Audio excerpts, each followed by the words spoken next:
Hello everyone, welcome to Anubha study facts. आज हम बात कर रहे हैं चाइल्ड डेवलपमेंट एंड पेडागोजी के क्वेश्चंस की। 5000 क्वेश्चंस की ये सीरीज है। यूथ कंपटीशन टाइम्स की ये बुक है जिससे हम क्वेश्चंस डिस्कस करते हैं। ये आपके MP TET, C TET, UP TET, REET जैसे टीचिंग एग्जाम्स में आपकी हेल्प करेगा।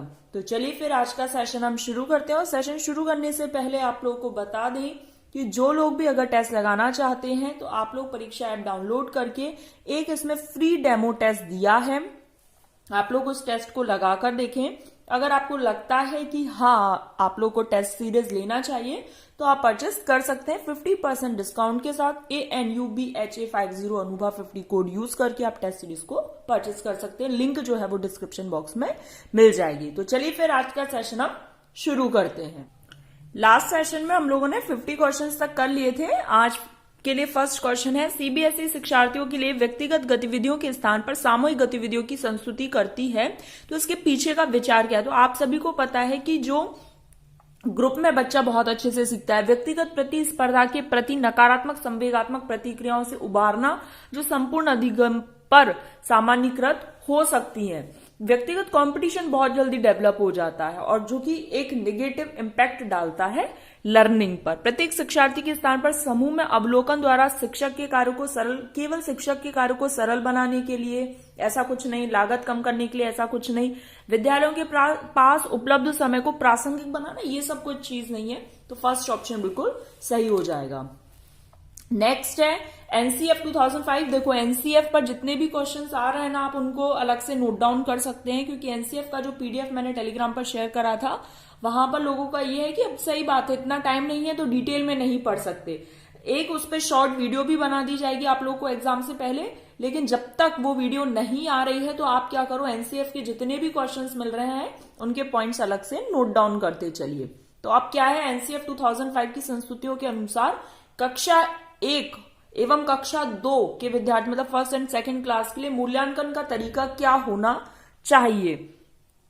तो लिखित परीक्षण, मौखिक परीक्षण, लिखित एवं मौखिक या फिर प्रेक्षण, तो आप उनको केवल ऑब्जर्व कर सकते हो, तो प्रेक्षण के आधार पर बिल्कुल ठीक हो जाएगा। राज्य स्तर पर कक्षा 1 से 8 तक की पाठ्यचर्या का निर्माण कौन करता है, तो एनसीईआरटी। नेक्स्ट है गतिविधि आधारित शिक्षण पर बल देता है, तो गतिविधि हैंड्स ऑन लर्निंग पर कौन सभी विद्यार्थियों की सक्रिय भागीदारिता पर यह बल देता है। Progressive education, learning by doing, hands on activities, ये सब आप थोड़ा सा आपस में रिलेट कर सकते हैं। यदि आप बच्चों को सिखाना चाहते हैं तो बच्चों से सीखिए।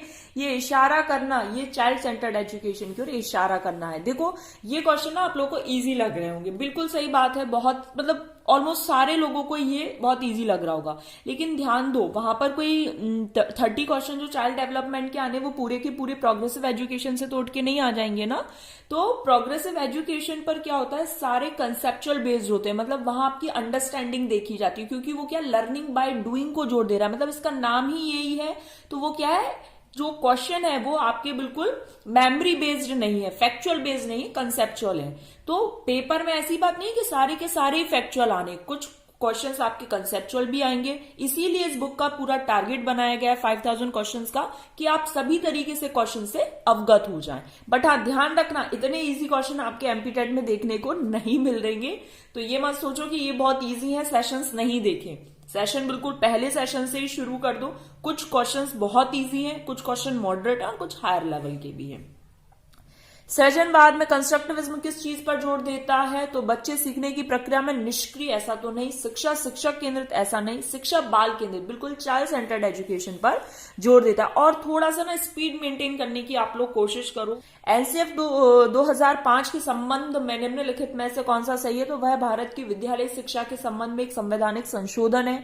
एनसीईआरटी द्वारा तैयार किया गया दस्तावेज जो भारत की विद्यालय शिक्षा के संबंध में संस्तुतियां प्रस्तुत करता है, बिल्कुल ठीक बात है, तो बी ऑप्शन बिल्कुल सही हो जाएगा। नेक्स्ट है प्राथमिक स्तर पर बच्चों के लिए संगीत, कहानी कहने, नाटक, कला, शिल्प, खेल आदि जैसी गतिविधियों का संचालन किस लिए किया जाता है, ताकि आप प्रत्येक विषय के साथ सम्मिलित होना, मतलब सारे होलिस्टिक वे में हो जाए, कोस्कोलास्टिक और स्कोलास्टिक आपका सारा कुछ एक साथ हो जाए। ये नहीं कि केवल स्कोलास्टिक चल रहा है, को करिकुलर एक्टिविटीज ही नहीं है, तो ये सब बहुत ज्यादा जरूरी होता है, इन सब पर ध्यान दिया जाता है। एक शिक्षिका अपने आप कभी भी प्रश्नों के उत्तर नहीं देती है, वो अपने विद्यार्थियों को उत्तर देने के लिए कहती है। क्यों? क्योंकि वो बच्चों का एक्टिव पार्टिसिपेशन चाहती है। ये एमपीटेट वर्ग 2 में क्वेश्चन पूछा गया है, इसीलिए बोल रही हूं कि ये जो 5000 क्वेश्चन की सीरीज है आप लोग देखिए, ज्यादा से ज्यादा शेयर कीजिए जो लोग तैयारी कर रहे हैं। सीखने की प्रक्रिया में शिक्षक की भूमिका कैसी है? तो फैसिलिटेटर के रूप में होती है, तो ए ऑप्शन बिल्कुल सही हो जाएगा। इनमें से एक प्राथमिक स्तर के शिक्षक के लिए सबसे गुण जो अच्छा गुण है, भाई प्राइमरी पर है तो प्राइमरी में बच्चा थोड़ा सा उद्यमी भी होता है, शोर भी करता है, तो चीजों में सारी चीजों से टैकल करना आना चाहिए टीचर को, तो उनका पेशेंस और लगन जो है वो बहुत ज्यादा जरूरी है। नेक्स्ट है, एक प्रभावी शिक्षक के लिए आवश्यक है कि वो जो संप्रेषण है, जो कम्युनिकेशन स्किल है वो बहुत अच्छी हो, भले ही वो किसी भी बैकग्राउंड से बिलोंग करते हो, भले ही उनकी जाति कुछ भी हो, उनका आर्थिक स्तर कुछ भी हो, ये मैटर नहीं करता। उनका जो कम्युनिकेशन स्किल है, मतलब अगर मैं जो आपको समझा रही हूं वो चीज अच्छी है तो ही आप इस सेशन को देखेंगे, भले ही मेरा जो बैकग्राउंड है चाहे फाइनेंशियली चाहे जाति वाइज कुछ भी हो, ये मैटर नहीं करता, लेकिन हाँ कम्युनिकेशन स्किल अगर अच्छी होगी तो एक टीचर अच्छा कहलाएगा। पाठ्यक्रम निम्नलिखित में से शिक्षण के कौन से चर में आता है? तो ये मध्यस्थ चर होता है, ये आप सभी को पता है, स्टूडेंट होते हैं, टीचर होता है और करिकुलम होता है, तो जो करिकुलम है वो आपका मध्यस्थ चर होता है। स्मिथ ने शिक्षण की त्रिध्रुवी प्रक्रिया में कार्यवाहक माना है, तो किसको माना है? शिक्षक को माना है, तो बी ऑप्शन बिल्कुल सही हो जाएगा। शिक्षण के आधार पर कितने चर हैं? भाई अभी हमने पढ़ा 3 चर हैं, कौन कौन से हैं? टीचर, स्टूडेंट और करिकुलम। एनसीटी, अब जो ये पूरे रूप आ रहे हैं ना एब्रिविएशन, ये जरूर आप एक अलग से नोटबुक में या जहां पर भी आप पढ़ रहे हो, जिस कॉपी रजिस्टर में, वहां पर नोट डाउन करते चलिए। देखो ये एंड टाइम है, बिल्कुल लास्ट मोमेंट रहता है 10 से 15 दिन, यहां पर आप जितनी बार अच्छे से रिवाइज कर सकते हो कीजिए आप। एनसीटीई का पूरा रूप क्या होता है? तो national council for teacher education. शिक्षा के क्षेत्र में पाठ्यचर्या शब्दावली की ओर संकेत करती है, तो किसकी ओर संकेत करती है? कि बच्चा जो है प्रतिदिन अनुभव प्राप्त करे। आप इस प्रकार से विद्यालय में कार्यक्रम आयोजित करना है, विद्यालय का जो संपूर्ण कार्यक्रम है, जो पूरा करिकुलम हो सकता है, स्कॉलस्टिक को स्कॉलस्टिक, जितनी एक्टिविटीज हैं वहां पर बच्चा प्रतिदिन कुछ ना कुछ अनुभव प्राप्त करे, ये मैंडेटरी हो जाता है और बहुत ज्यादा जरूरी भी, इस पर तवज्जो भी देना चाहिए। चलिए नेक्स्ट है, निचली कक्षाओं में शिक्षण का खेल पद्धति मूल रूप से आधारित है। शिक्षण की जो खेल पद्धति है, शारीरिक शिक्षा कार्यक्रमों के सिद्धांत पर, शिक्षण पद्धतियों के सिद्धांत पर, विकास एवं वृद्धि, बिल्कुल ठीक बात है, विकास एवं वृद्धि के मनोवैज्ञानिक सिद्धांत पर। नेक्स्ट है, एक अभिभावक वाले बच्चे को पढ़ाते समय, जो सिंगल पेरेंट चाइल्ड है उसको अगर आप पढ़ा रहे हैं तो आपको क्या ध्यान रखना चाहिए? तो एक तथ्य की अनदेखी, इस तथ्य की अनदेखी करनी चाहिए, ऐसे बच्चे के साथ अन्य बच्चों के साथ बिल्कुल सामान्य व्यवहार करो, उसको सेग्रीगेट मत करो, आइसोलेट मत करो, अलग थलग मत करो। बाल केंद्रित शिक्षा का समर्थन निम्नलिखित में से किस विचारक द्वारा? तो चाइल्ड सेंटर्ड एजुकेशन की बात जॉन डुई ने की है। 20 क्वेश्चंस हो गए हैं। सेशन पसंद आ रहा है तो आप लाइक करके शेयर कर सकते हैं, ताकि ज्यादा से ज्यादा लोगों तक सेशंस पहुंचे जो लोग एमपीटेट की तैयारी कर रहे हैं। सीबीएसई द्वारा प्रस्तावित समूह परियोजना गतिविधि डैश का एक सशक्त साधन है, तो सामाजिक भागीदारी को सुगम बनाने के लिए चीजें, भाई समूह परियोजना अच्छी मानी जाती है। बाल केंद्रित शिक्षा शास्त्र, बच्चों को नैतिक शिक्षा देना, बच्चों को शिक्षक का अनुमान और अनुकरण करने के लिए कहना, बच्चों को अभिव्यक्ति और उनकी सक्रिय भागीदारिता को, बिल्कुल सही बात है, उनकी जो अभिव्यक्ति है, उनकी जो सक्रिय भागीदारिता है, आप उसको महत्व देंगे। विद्यार्थियों को स्वतंत्र रूप से चिंतन करने तथा प्रभावी शिक्षार्थी बनने में सक्षम बनाने हेतु शिक्षक के लिए क्या महत्वपूर्ण होना चाहिए? कि विद्यार्थियों को सिखाना कि किस प्रकार से अपने अधिगम का वो अनुवीक्षण कर सकें, ऑब्जर्व कर सकें, उस चीज को उपयोग में ला सकें। सबसे पहले अनुवीक्षण मतलब आप ये चीज समझिए कि आप उस चीज को कहां पर उपयोग में ला सकते हो, जो कुछ भी आपने सीखा है। राष्ट्रीय पाठ्यचर्या रूपरेखा 2005 के अनुसार अधिगम अपने स्वभाव में सक्रिय है और सामाजिक है, तो बी ऑप्शन बिल्कुल सही हो जाएगा। बाल केंद्रित शिक्षा शास्त्र का अर्थ है बच्चों के अनुभव और उनकी आवाज को प्रमुखता देना, जो अभी हमने पहले ही पढ़ा था, कि जो उनके एक्सपीरियंस हैं, जो उनकी आवाज है, जो उनकी अभिव्यक्ति है, आप उसको तवज्जो दें, उसको इंपॉर्टेंस दें, उसको प्रायोरिटी में रखें। तो ए ऑप्शन बिल्कुल सही हो जाएगा।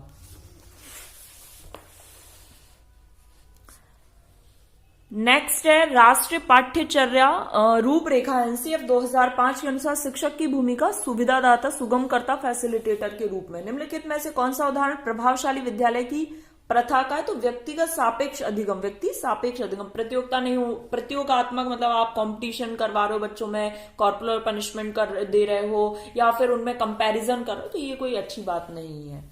प्राथमिक विद्यालय के बच्चे उस वातावरण में सबसे प्रभावी ढंग से सीखेंगे जहां एक शिक्षक एकाधिकारीवाद हो, तो ऐसा नहीं, ऑटोक्रेटिक नहीं होना चाहिए, टीचर को डेमोक्रेटिक होना चाहिए, मूल रूप से पढ़ने लिखने गणित की संज्ञानात्मक कुशलताओं पर ही ध्यान दो, तो ऐसा भी नहीं होना चाहिए। शिक्षक सारे अधिगमों में आगे होता है, विद्यार्थियों से निष्क्रिय रहने की अपेक्षा करता है, ऐसा नहीं, जहां उनकी संवेगात्मक आवश्यकताओं की पूर्ति हो और वे अनुभव करते हैं कि वो महत्वपूर्ण है, बिल्कुल सही बात है। पाठ्यक्रम होना चाहिए, कैसा होना चाहिए भाई? चाइल्ड सेंटर्ड होना चाहिए। नेक्स्ट है शिक्षा को बाल केंद्रित शिक्षा माना जाता है। बालक के व्यक्तित्व का संपूर्ण विकास होता है जब बालक की मांग, रुचि, अभिवृत्ति की प्राथमिकता होती है। तब देखो, बालक के व्यक्तित्व का संपूर्ण विकास अच्छी बात है, लेकिन यहाँ पर रुचि और अभिव्यक्ति की बात आ गई है, इस वजह से बी ऑप्शन बिल्कुल सही हो जाएगा। Children should be given an opportunity to dash the democratic way of life in school। ये बात एक्सपीरियंस, उसके जो अनुभव है उसको देना चाहिए। तो अभी हमने पढ़ाई था अभिव्यक्ति, अनुभव, एक्सपीरियंस, अभिरुचि, ये सब। फिर है successful educational practice evolve from the application of, तो साइंटिफिक मेथड, तो ये बिल्कुल फैक्चुअल चीज है। एक कक्षा में एक शिक्षक पढ़ाने के लिए बाल केंद्रित उपागम का प्रयोग कर रहे हैं, तो वो प्रोजेक्ट मेथड का यूज कर रहे हैं। प्रोजेक्ट मेथड किसने दिया? आप लोग लाइव चैट में बताइए। भावात्मक एकता समिति के अध्यक्ष हैं डॉक्टर संपूर्णानंद। इस तरीके से ये एक फैक्चुअल बन गया है। राष्ट्रीय साक्षरता मिशन की शुरुआत 1988 में हुई। तो गाइज यहां पर हमने क्या करा, हमारे देखो पूरे क्वेश्चंस डिस्कस हो चुके हैं। देखो यहां पर एग्जाम पॉइंट के नाम से ये जो फैक्ट्स आ रहे हैं ये हम एक सेशन में ही डिस्कस कर लेंगे। तो आपके 3 से 4 सेशन में प्रोग्रेसिव एजुकेशन पूरा हो गया। तो गाइज यहां पर हमारा सेशन कंप्लीट हो गया है। आप लोगों को सेशन पसंद आया है तो आप लाइक कर सकते हैं, शेयर जरूर कर दीजिएगा अलग अलग सोशल मीडिया हैंडल्स जहां पर भी आप लोग जुड़े हुए हैं, आपके फ्रेंड्स, आपके फैमिली मेंबर्स, जो लोग अगर सीटेट, एमपीटेट, यूपीटेट, रीट जैसे टीचिंग एग्जाम्स की तैयारी कर रहे हैं, तो वहां पर ये सेशंस आप लोग के लिए बहुत ज्यादा हेल्पफुल रहेंगे। और सब्सक्राइब करते समय बेल आइकन जरूर प्रेस कर लिया करो ताकि जब भी मैं न्यू वीडियो अपलोड करूं तो उसका नोटिफिकेशन आप लोग के पास पहुंच जाए। चलिए फिर नेक्स्ट सेशन में मिलेंगे। Thanks for watching this video.